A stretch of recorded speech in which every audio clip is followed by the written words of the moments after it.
So, hello everybody. My name is Preeti Sikdar, and today I'm going to present on comparative analysis between the PDPB and the global privacy regulation, that is GDPR. So, I will directly go to the presentation since the time is a limitation, and I want you to take away from here a very good experience. So, let's start at it. So, if you see this diagram, now, it was a very funny thing I have picked up that when this PDPB was done, that being GDPR compliant may not be enough for India. So India needs much more regulations and legislations than GDPR.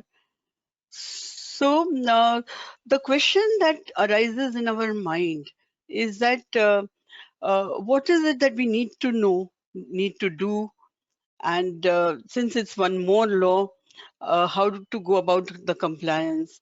Who is DPA? Do I need a DPO? What is PIA, Privacy Impact Analysis? What is DPMS? So all these questions and new terminologies and acronyms hover around us, and it is very difficult to cope up with the compliance arena. So today's agenda would be introduction to the standards, privacy notice and consent, processes and data processing, rights of data subjects and fiduciaries, privacy impact assessment, breaches and penalties, and audit awareness programs. Now, I have made some comparison slides, and on those slides, there's some color that appears. So the green color stands for little change between the two, GDPR and PDPB. Yellow stands for minor operational changes required.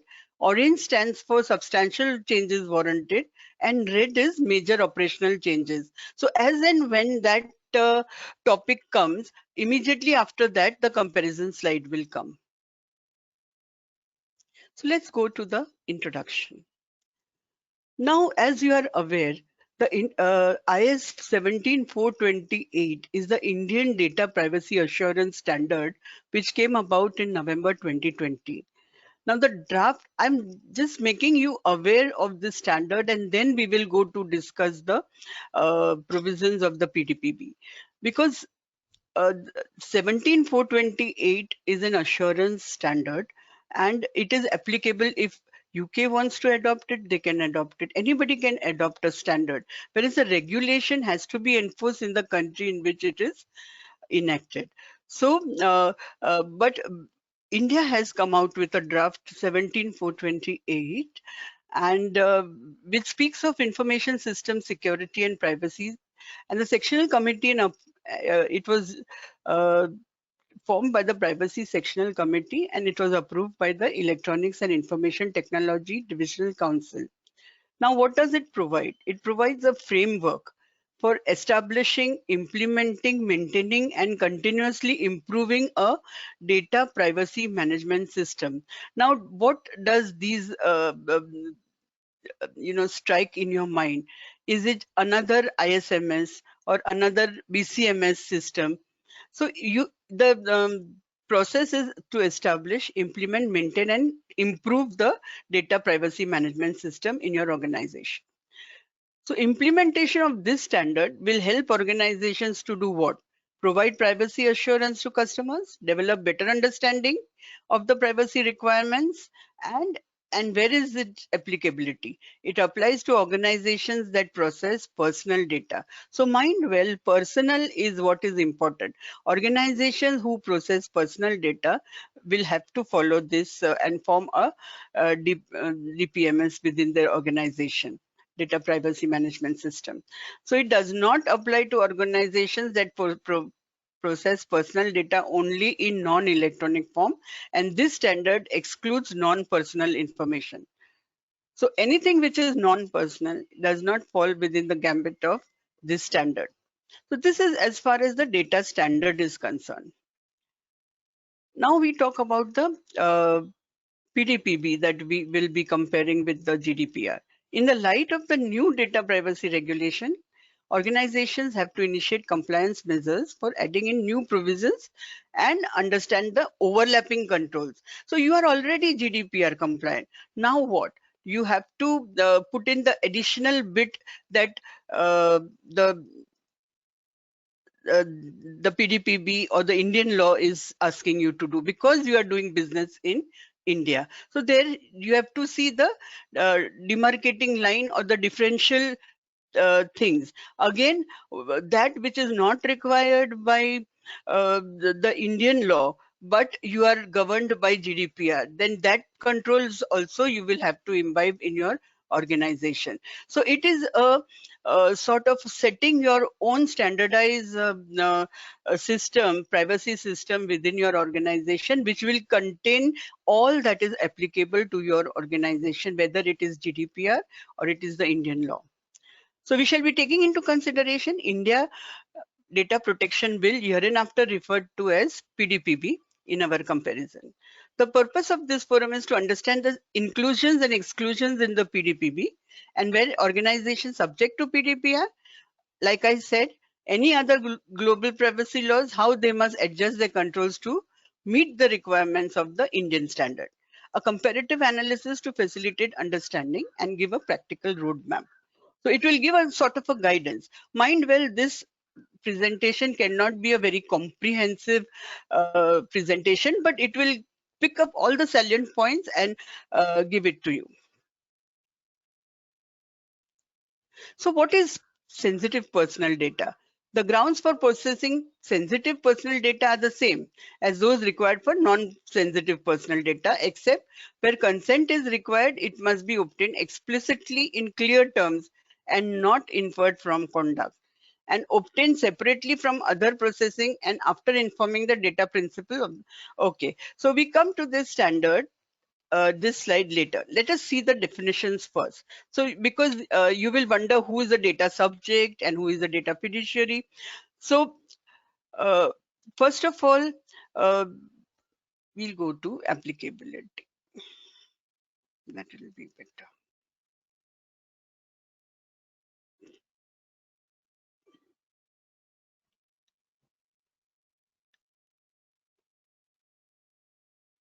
Yeah.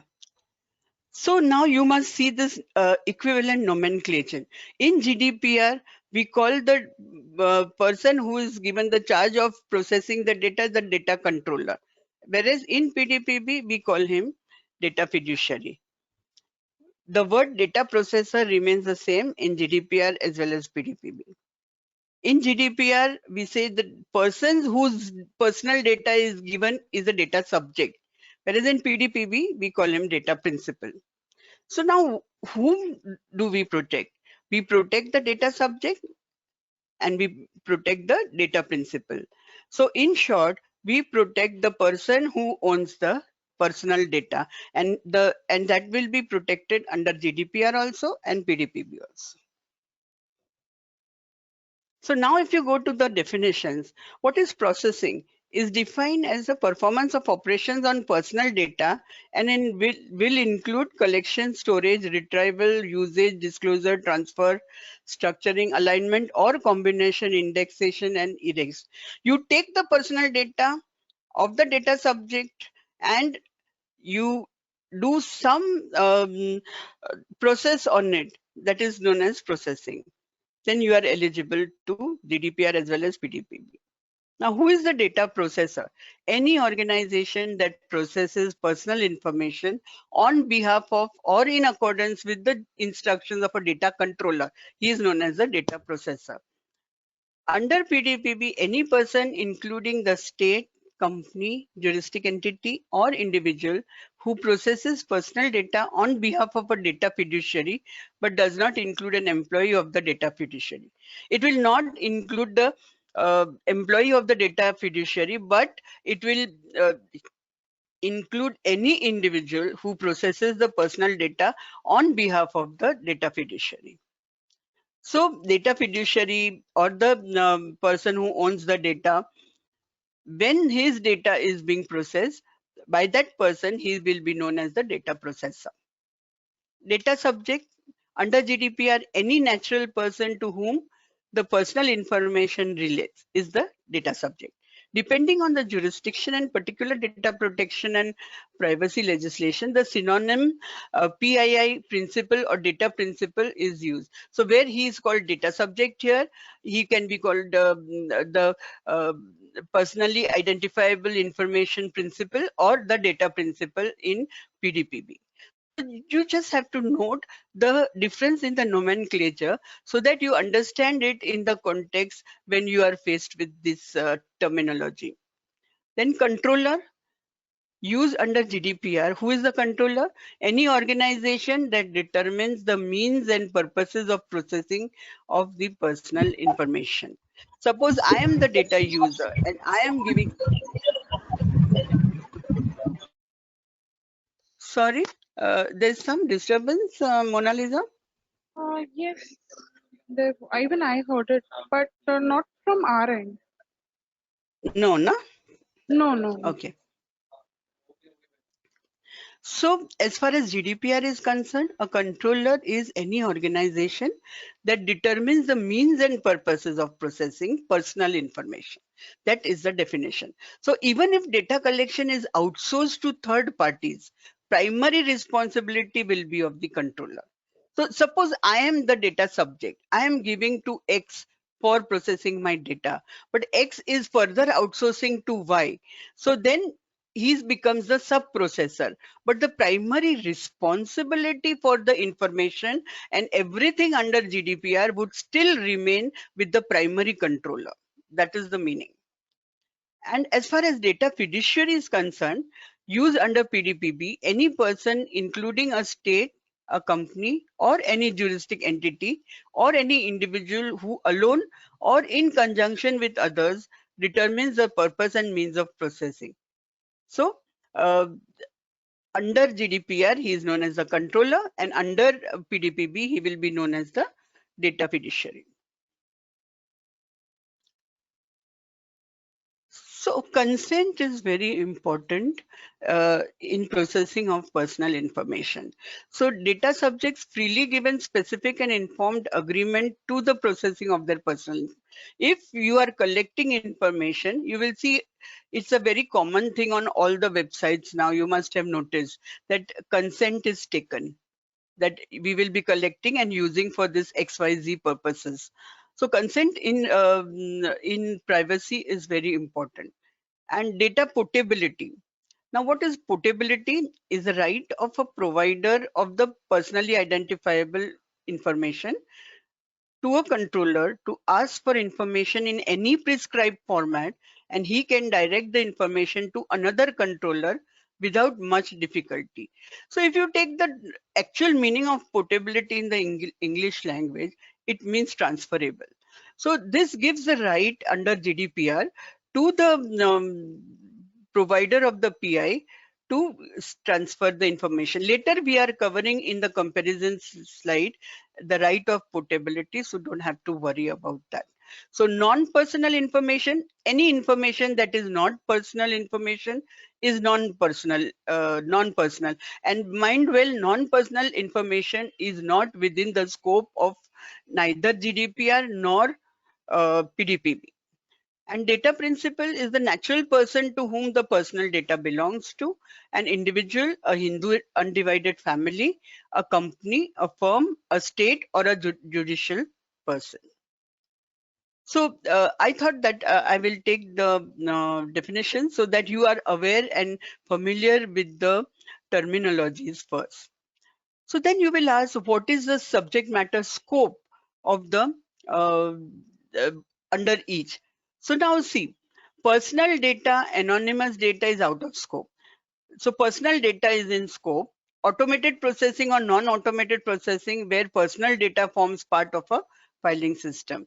This is under GDPR. It does not apply to personal data processed by natural persons for purely personal or household purposes. So it is not applicable there. And processing by law enforcement and national security agency also not covered here. Oh, no, sorry, it is covered here.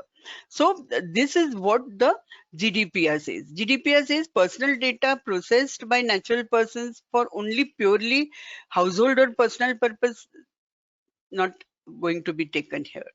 Now here, applies to personal data, all personal data, but anonymous data is out of scope, except that the central government may direct the organizations to disclose anonymized personal data or non-personal data.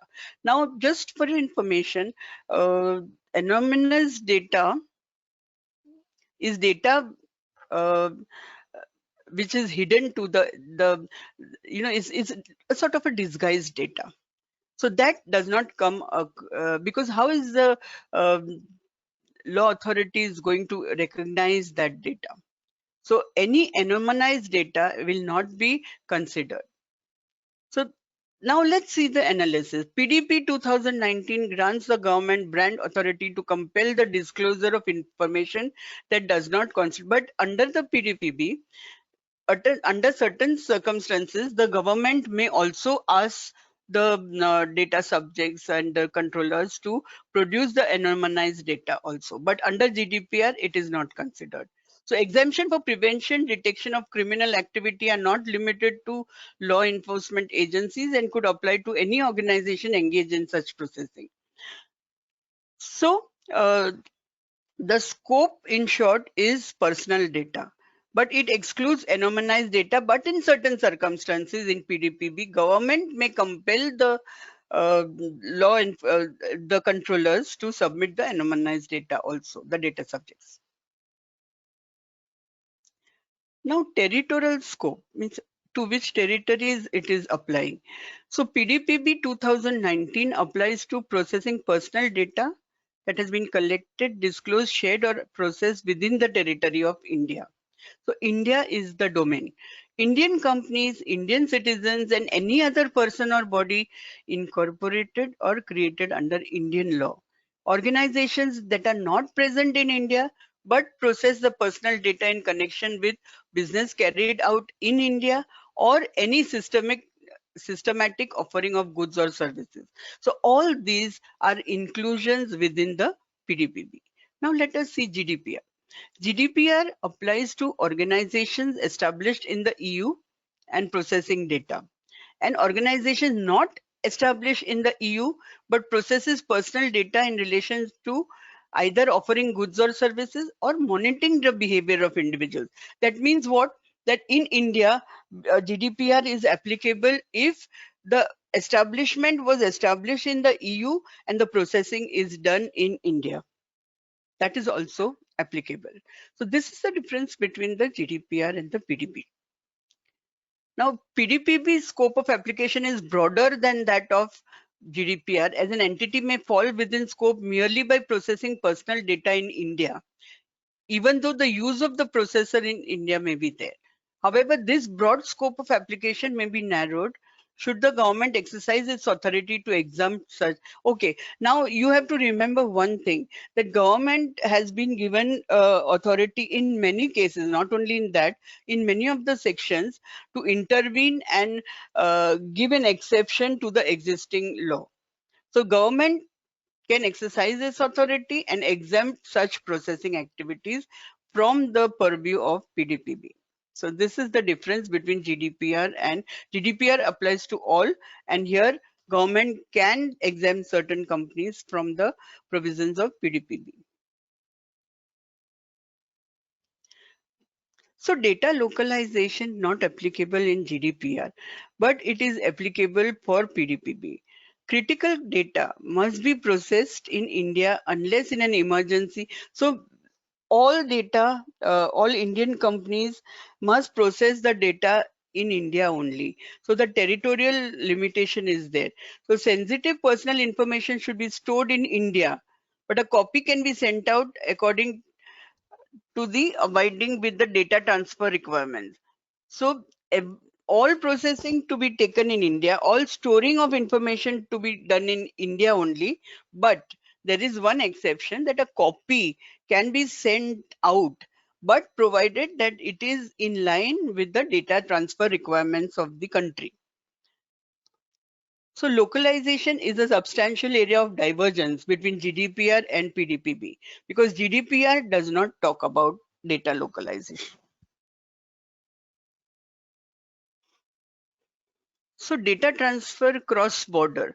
Data fiduciaries transfer data outside territory of India required to maintain a serving copy of the data and categories of. So this we have already covered, that central government has can be has directed that in Indian companies have to store the data also in India. So now see this right hand side diagram. Cross-border data transfers based on adequacy decision, based on appropriate safeguards, and based on specific derogations. So these are the conditions under which cross-border data transfers under PDPP can take place. And there is no such stipulation in the GDPR. We have already seen in the earlier slide. So transfer of data outside the EU is permitted only where recipient is in a secure territory as per European Commission. Appropriate safeguards are put in place or binding rules approved by the DPA or a derogation applies such where data subjects provide explicit consent. So consent is necessary and transfer is necessary to fulfill a contract. Only under contractual obligation it is allowed to transfer international data transfer. Whereas under a PDPP, a copy of sensitive personal data may only be transferred outside India where the data principle provides explicit consent, one, and that transfer is made pursuant to a contract or intra-group scheme approved by the DPA. The government has deemed a country or class of entities within a country to provide adequate protection or DPA specifically. So this is repetitive. So only sensitive data is subject to data transfer restrictions under PDPP. So you have to remember that only sensitive data is subject to restrictions. Even if these restrictions are overcome, a copy of the sensitive data must be retained. Suppose you are giving the data to the transferring it outside India, you have to retain a copy of what you have sent. Although PDPP 2019 envisions transfer mechanisms similar to the GDPR safeguards, this would not eliminate the need to collect explicit consent. So consent, of course, is necessary for processing. Consent is necessary for transferring data, and data sub the person who owns the data, his consent is always necessary for both these things. GDPR safeguards this would not eliminate the need to collect consent.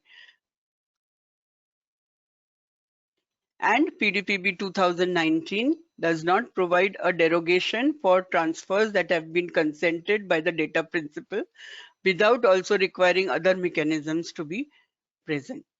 So these are the limiting things that has to happen for transfer to take place, data transfer to place. But the underlining thing is for everything, consent is of utmost importance.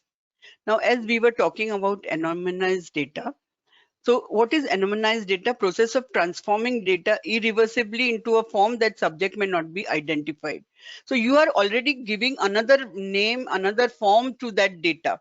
So it goes without saying that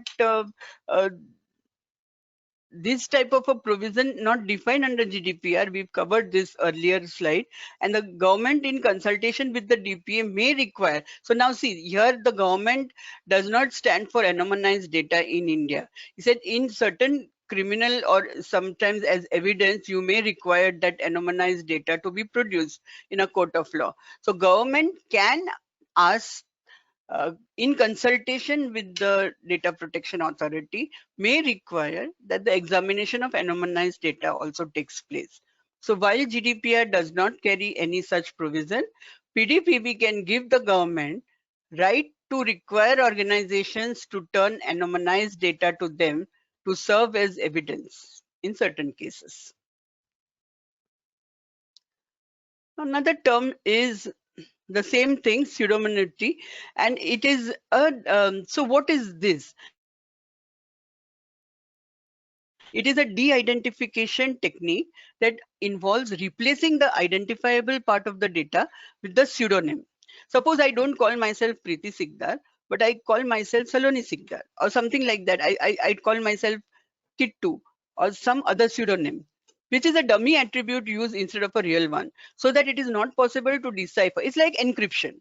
You are hiding the real identity. You are de-identifying the data.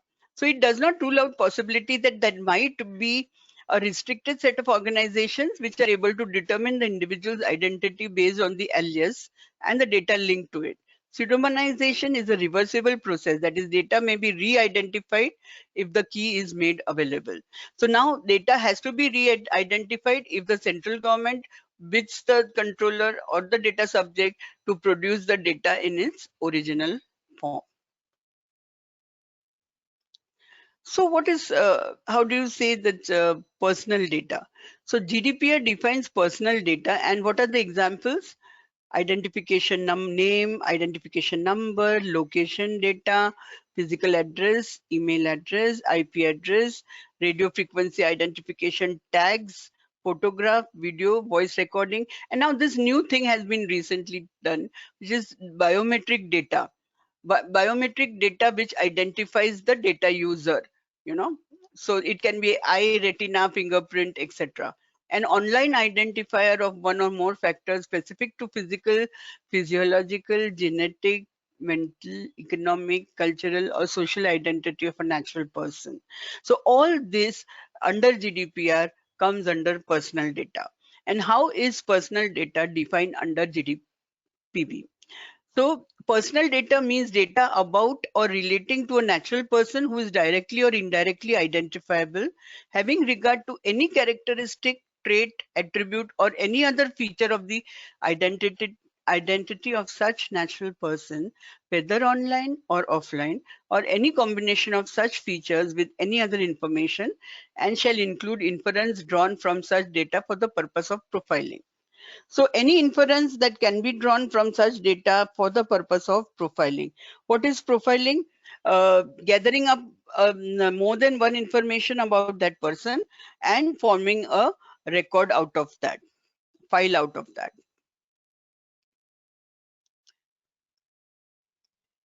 Now GDPR has identified certain things as a uh, sensitive data, and so has PDPB.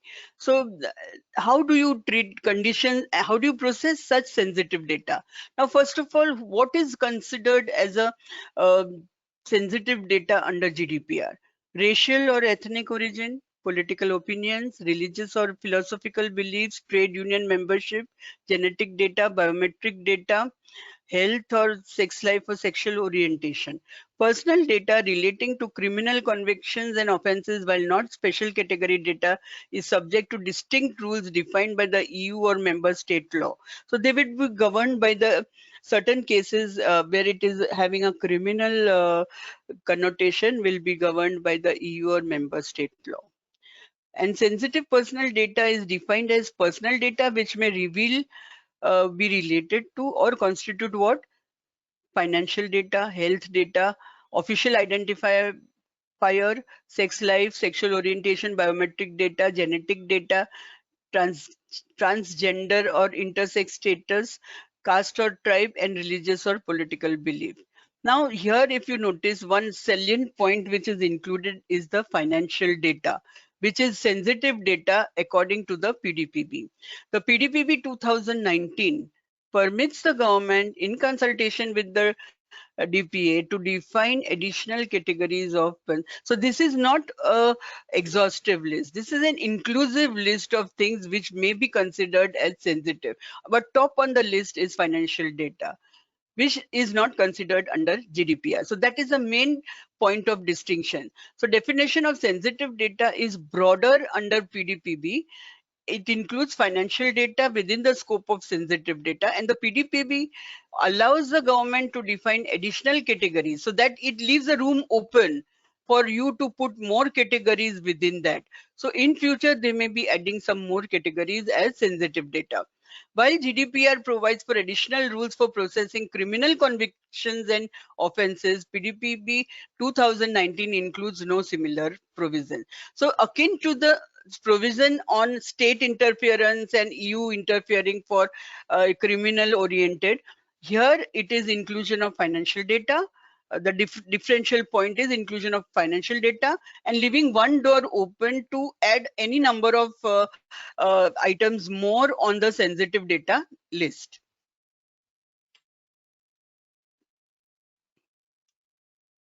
So consent and notice. So just as we said, everything needs consent. So DPA consent is the lawful basis of collection. So we have consent under here. So we will take this because we might be in shortage of time. So here it is covered, that slide is covered here, that what is the difference between, and how does GDPR treat consent and how does PDPB treat consent? GDPR imposes concept of valid consent, consent to be freely given. Provision of service cannot be conditional on obtaining consent for processing that is not necessary for the service.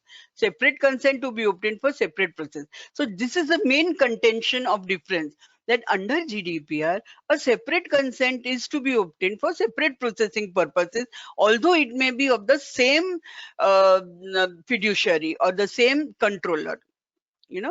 So individuals can withdraw consent at any time without detriment. So this is what GDPR says. Now, under PDPB, consent must comply with in India, mostly with the Contract Act. Consent to be specifically informed and clear, and it should be able to be withdrawn considering the ease with which withdrawal can be effected. So withdrawn is allowed here also, there also. That's why the yellow color. There are small number of differences. So under PDPB, provision for consent is more flexible. Specifically is defined by what data subject would expect. PDPB does not warrant separate consent for different purposes. As I told you, separate consent for different purposes is not required under PDPB. Under PDPB, a data fiduciary may be charged by data principal for withdrawal of consent without. So this is an additional thing. If you withdraw the consent without rhyme or reason, without any valid reason, then the data fiduciary may be charged by the data principal. So this thing is not there in GDPR. So of course, privacy notice. Organization shall provide privacy notice to the individual prior to collection of personal data. When data collection is indirect or does not involve participation from the individual, organization shall identify appropriate mechanisms to notify the individual about such collection. So wherever you collect the personal data in an indirect manner, there will be some way in which you inform the owner of the data that his data is being collected. While deploying privacy notices, organizations shall take into consideration content of notice, mode of delivery, timing of providing notice, accessibility and keeping in view diversity of individuals and ease of readability. So these are the factors that you will consider while you prepare your privacy notices. And what should the privacy notice contain? It should have the name and address of entity collecting the personal data, name and address of entity retaining the personal data, if different from above, types and categories of personal data collected, purpose of collection and processing, and recipients of the personal data, including any transfers. And of course, data subject, because the data subjects may keep on making some request or the other, which may be legitimate, or sometimes it has to be denied. So organization shall establish and document mechanisms to respond to and serve. So you may have one form in which they can fill up and then you will carry out their request. Such mechanism shall include means to verify identity. So you have to verify that person's identity, provide access to data subjects information, means to update data subjects data, including deletion and service level agreements, including aspects on time and cost as applicable. So you must have seen sometimes what happens is that whenever you phone up the phone banking or wherever, they will say, okay, first let me identify you, that you are who you say you are. So they will authenticate you, asking secret question, or asking for address or date of birth or whatever. So same way, before the data subject request is carried out, they will be identified first, and then access will be provided to that information which they want. And data storage, GDPR mentions that data must be stored in identifiable form for a certain length of time. Any extension in the storage period would be pursuant to certain exceptions. These exceptions include use of data for scientific, statistical, historical, or public interest purposes. But what does PDP say? So you have to maintain, just as Indian normal law is there, retention periods should be predefined. So you have to also retain till law requires you to retain the data. So under the PDP, data can only be stored for the period of time required for it to satisfy its purpose. Once the purpose is served, it must be expunged. Any case where data is to be retained for a longer period of time requires explicit consent from the data subject under the PDP. This means that satisfying GDPR compliance requirements regarding data storage might not be a sufficient condition because because the PDPB does not allow you to retain beyond the purpose for which it was taken. Otherwise, it needs special explicit consent of the data user. Unlike the GDPR, PDP bill requires explicit consent of the data principal in order to store data for a period longer than what is necessary to satisfy the purpose for which it is collected. Therefore, compliance with GDPR may not be enough to ensure compliance with PDP bill. So this is a striking point of difference again. So as you said, who are the data processors who are collecting the data and doing some processing work on it? So eligibility of data processor is determined through adherence to an approved code of conduct or through certification. And in PDP, what is happening? It is specified that the data fiduciaries can employ a data processor using a valid contract. So they are contractually bound. That's why they mentioned there, no, Contract Act. Contractually binding in the one of the earlier slides. So IS stipulates contractual binding, whereas GDPR allocates the European Commission with the authority to recommend such clauses. So here the authority is a European Commission, whereas for us it would be a contract drawn between the the data subject and the processor. So that would form the lawful basis of processing. So now GDPR defines 6 lawful bases for processing personal data: consent, performance of contract, legal obligation, legitimate interest, life protection, and public interest. Whereas there are 7 lawful bases here. The same thing, consent, legal obligation, medical crisis involving a threat to life, medical treatment, protecting human life during disaster, employment purposes, reasonable purposes for preventing and detecting unlawful activity. So whereas GDPR prescribes 6 lawful bases for processing data, PDPB prescribes 7 lawful bases for processing data. So PDPB 2019 does not provide for a basis for processing that is necessary for performance of a contract, although consent is, because that would be under your contract itself.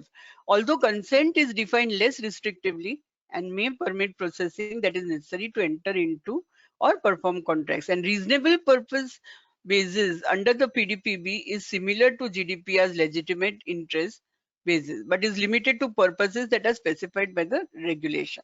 So the reasonable purpose, the consent, and the contractual binding between two parties is important for PDPB. And general principles, GDPR sets up 7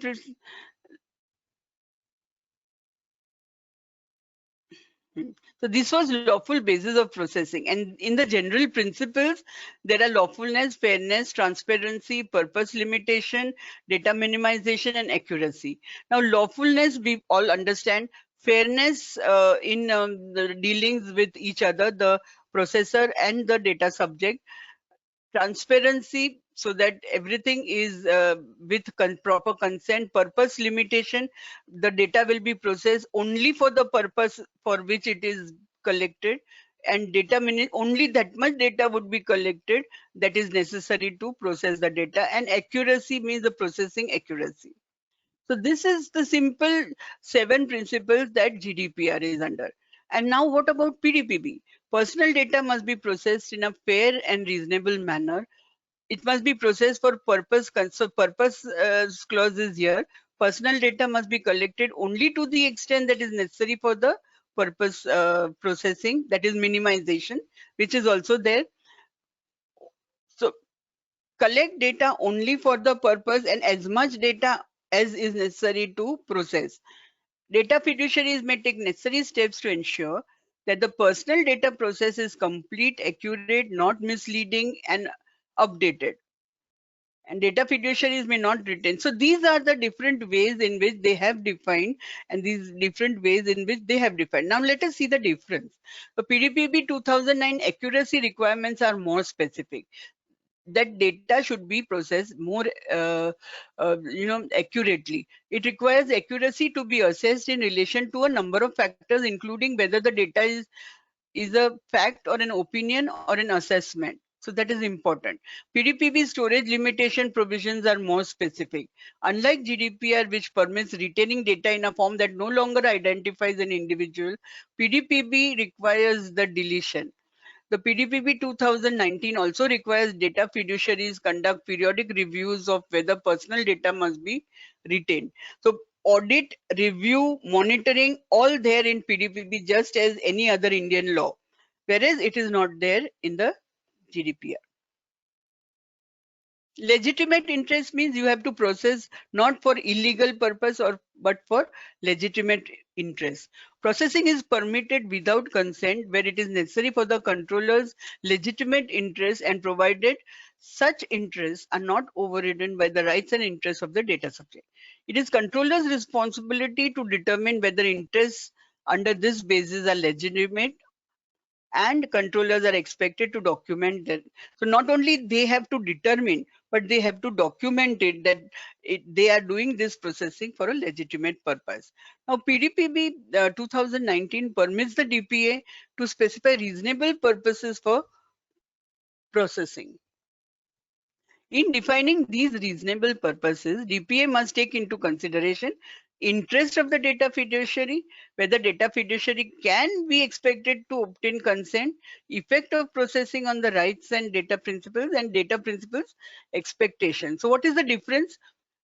PDPB 2019 permits the DPA to specify reasonable purposes for processing. In GDPR, controller determines the legitimate purposes of processing, and not only he determines that, but he also documents this assessment. So that is the difference between the GDPR and the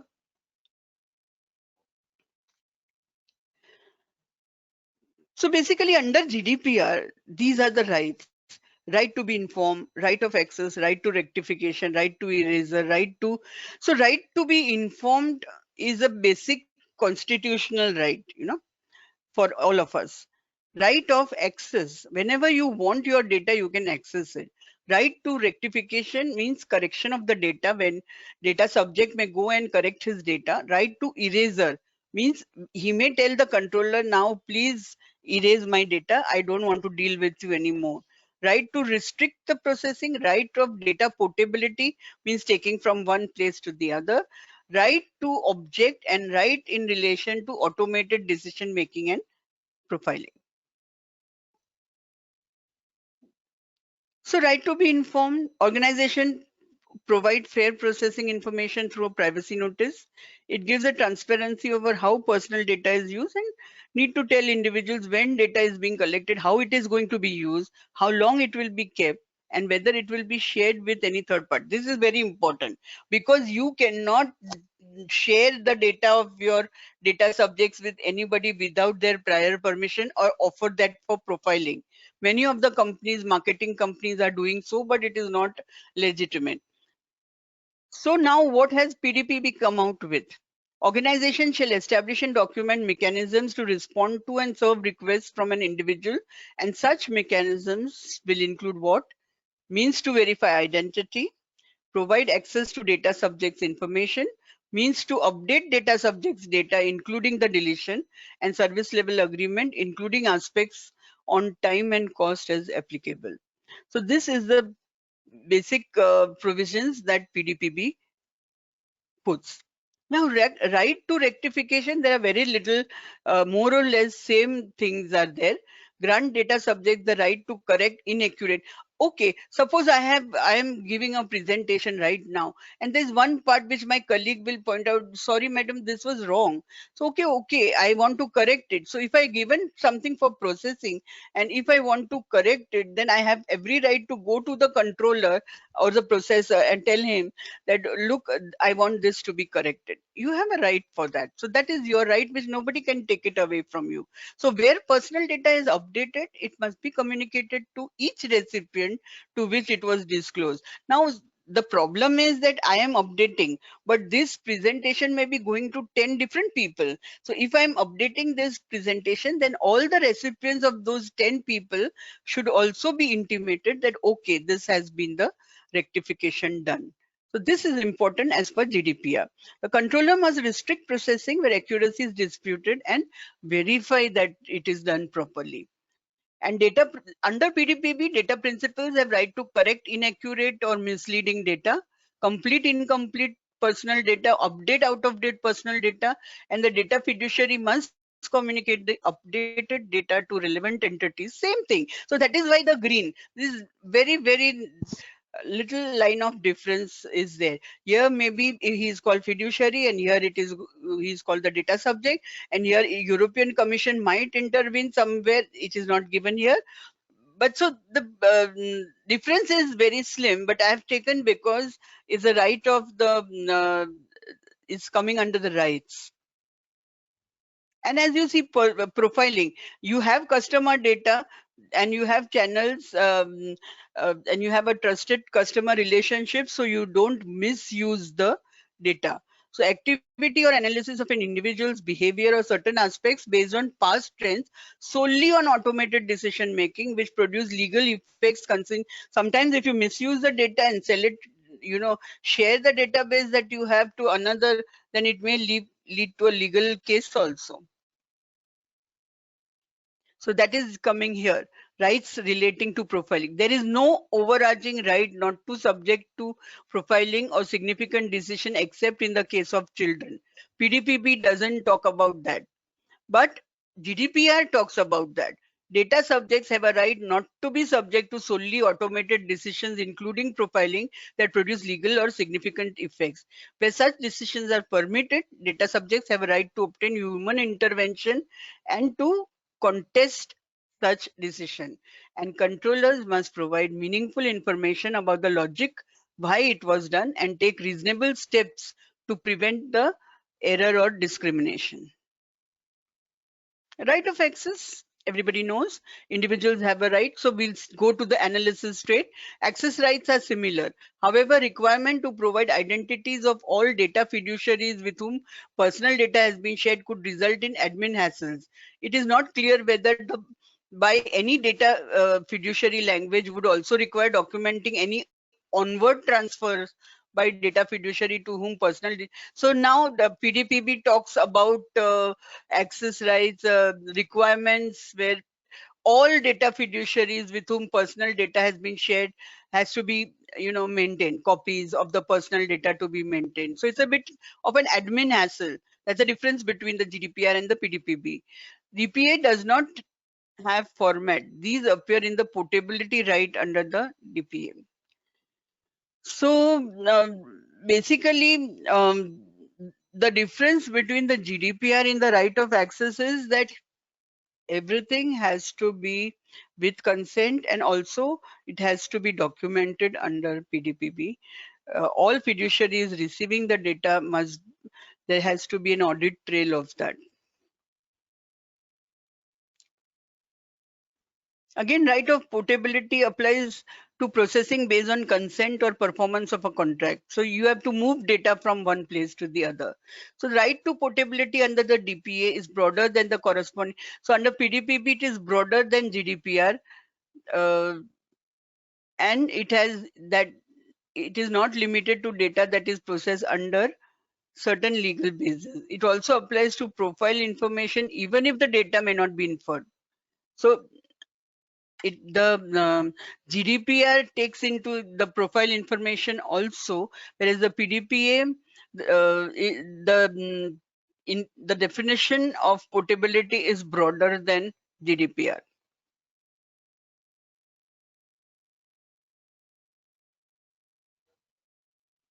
So data is to be provided in a structured, commonly used and machine readable format. So even though the data may be automated, personal data was provided to the data fiduciary has been generated in the course of provision of goods and services. And the data which was shared with every fiduciary has to be, there has to be an audit trail for that. So under PDPB, there is no restriction for, there's no right to restrict processing, but under GDPR, individuals can restrict processing or block or suppress the processing of personal data where accuracy is contested, processing is unlawful, data subject has objected to processing, and controller no longer needs the personal data for the purposes of the processing. So here they have a right to restrict the processing, but in PDPB, it is silent on this. Right to be forgotten means erasure. A data subject has a right to obtain erasure of their personal data from the data controller if the grounds for such erasure under regulation is fulfilled. If controller accepts the request, so you have to apply to the controller, and if the controller accepts the request to delete the data, controller would need to take reasonable steps to inform other third parties that may be processing the data of the data subject's request. Maybe you have given to a sub-processor, so immediately he has to inform the sub-processor. And what does PDPB say? A data principal can only restrict or prevent continuing disclosure of the personal data by data fiduciary if the grounds for such restrictions are fulfilled. No provision to erase personal data. So in PDPB, there is no provision for erasure of personal data. So DPA distinguishes between two separate rights, one for erasure and one for restricting the disclosure of personal data. Places responsibility for determining the scope of application to the right to be forgotten on adjudicating officers appointed by the DPA rather than controller, unlike GDPR. So here you can apply for deletion and what else was that? Right for erasure and one for restricting the disclosure of personal. But here there is no such right supported by the PDPB.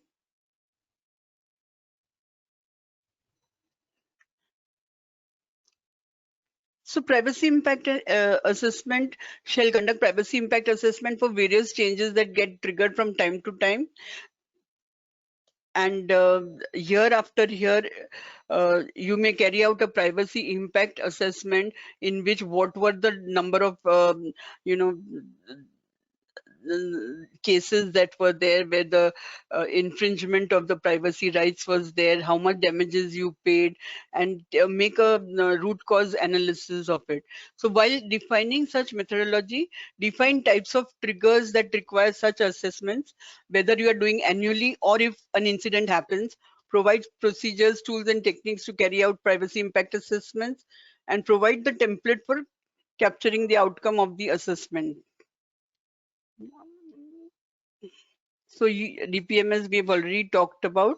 Data protection authorities. They are the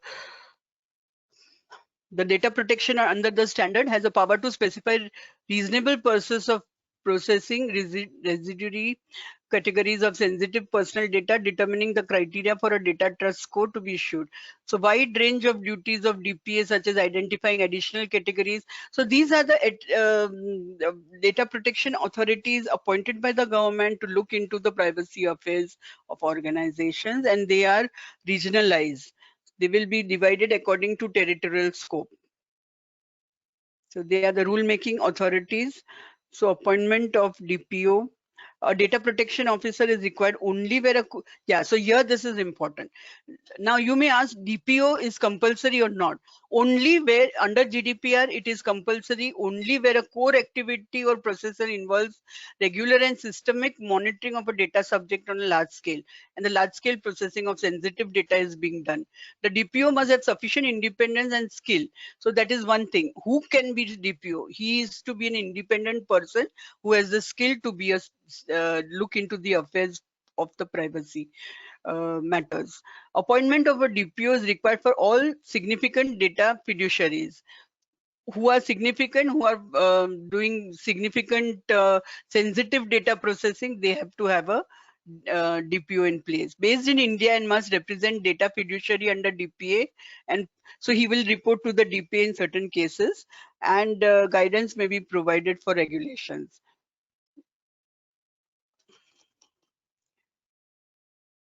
So DPA to determine the thresholds for being considered a significant data fiduciary. So DPA has authorities, the DPO has authorities given to him, and he will be reporting to the which may have been appointed by the government, central government, in certain cases. Privacy by design is requirement to employ. See, privacy of design in GDPR is that, okay. Okay. So the PDP 2019's privacy by design requirements appear to be aimed in particular at the development of policies and documentation. So Indian law goes more on policies, at the time you make policies, you make end to end how you are going to design your privacy. Whereas GDPR, whereas the GDPR accords controllers with greater flexibility in how they will implement this requirement. So how they will design the privacy requirements. But for Indian cases, it will be done right at the policy documentation stages. So that is the difference between the two. And social media intermediaries are not applicable for GDPR. And here they say that social media intermediaries must enable the users who register their services from India or use their services in India to voluntarily verify their accounts in a manner prescribed by the government. Verified accounts would need to obtain a demonstrable and visible mark of verification. There's a major point of difference because GDPR does not point out, only PDPB is pointing out. The organization should maintain records of logs that demonstrate. So you have to maintain as I said, the audit trail. We quickly go through data breach and penalties. So GDPR controllers must notify the DPA of a breach within how much time? 72 hours, unless the breach is unlikely to result in a risk to individuals. Notifications may be made in stages as information becomes available. Controllers must notify individuals of a breach without undue delay, means not 72 hours, ASAP. Okay, and processors must notify a controller of a breach without undue delay. So, but controllers must notify the DPA within 72 hours. Now, what does PDPB say? Data fiduciaries must notify the DPA of a breach as soon as possible if it is likely to cause harm to any data principal. Time period for notifying breaches may be established by regulation according to the contract or to the regulation. The time period for notification should also take into account any period that may be required to adopt urgent measures to remedy or mitigate the breach. Notification may be made in stages. DPA may direct the data fiduciary to post about the breach on its website also, or may post on its own website.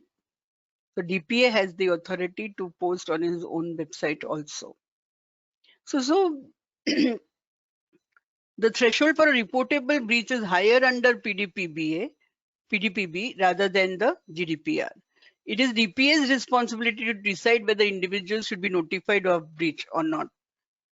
And there is no express requirement on processors to notify data fiduciaries of a breach. But if it may be implicit from the data fiduciary's responsibility for processing, which may be under their contract, so they have to do. Because as you know, and as you realize that our law is more towards contract between the two rather than the law.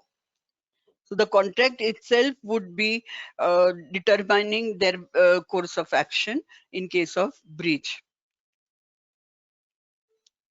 Organization must provide notice in case of controllers to regulate within 72 hours, as we did in case of processors, without undue delay.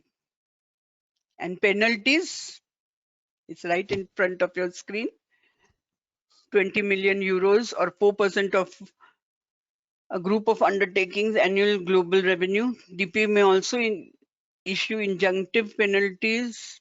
Individuals may bring Claims in court for compensation and mechanisms exist for representative actions on behalf of a class of individuals. So administrative fines up higher to 2 million US dollars or a 4% of a group of companies' annual global revenue.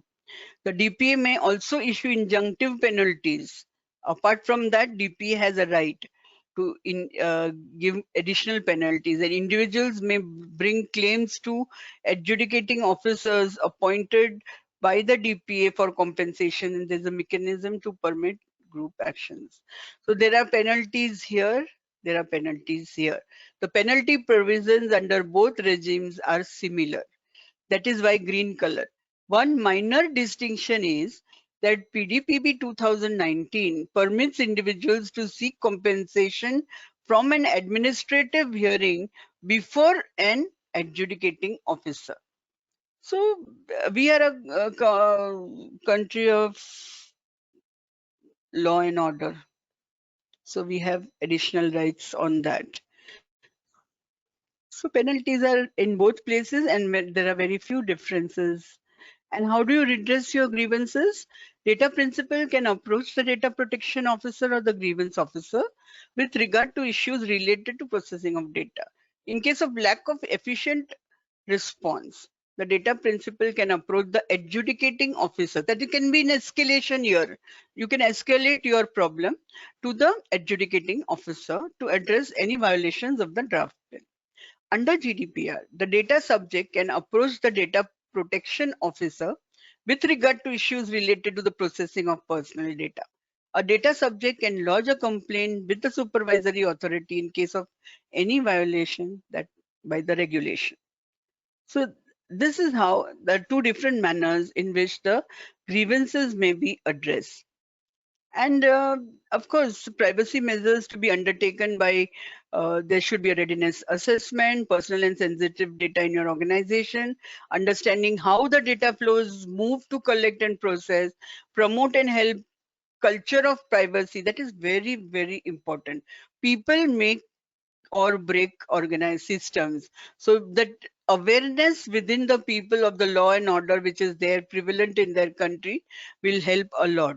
Develop a framework for privacy compliance, that is your, just like your ISMS that we discussed in the beginning of this presentation. Develop simple processes, not complex, very simple, and say data flow diagrams or something, and explain the flow, explain the law, and have regular trainings, have some quiz organized on the intranet. Include privacy as a part of the risk assessment, which is also very important, because what is privacy? Privacy infringement can cause much penalties. So it has to be interwoven into your risk assessment for third parties, and put in control for review of contracts. And contractual security is very, very important as we go ahead with the privacy. And audit requirements not applicable to controllers and for processors must agree to audit provisions in contracts. But we are a country of audits. Significant data fiduciaries must submit their processing to annual audit by independent auditors selected from approved list. Auditors may assign a data trust score to a data fiduciary. So according to your audits, you give them rating also. Give them a score also, and DPA may also direct audit if DPA deems the processing to cause harm. So any intermediate, just as intermediate RBI audits happen, intermittent investigation audits happen, systems audit happens, the DPA may also direct intermittent audit of your organization if you are a processor. But there is no such provision within the GDPR. Thank you.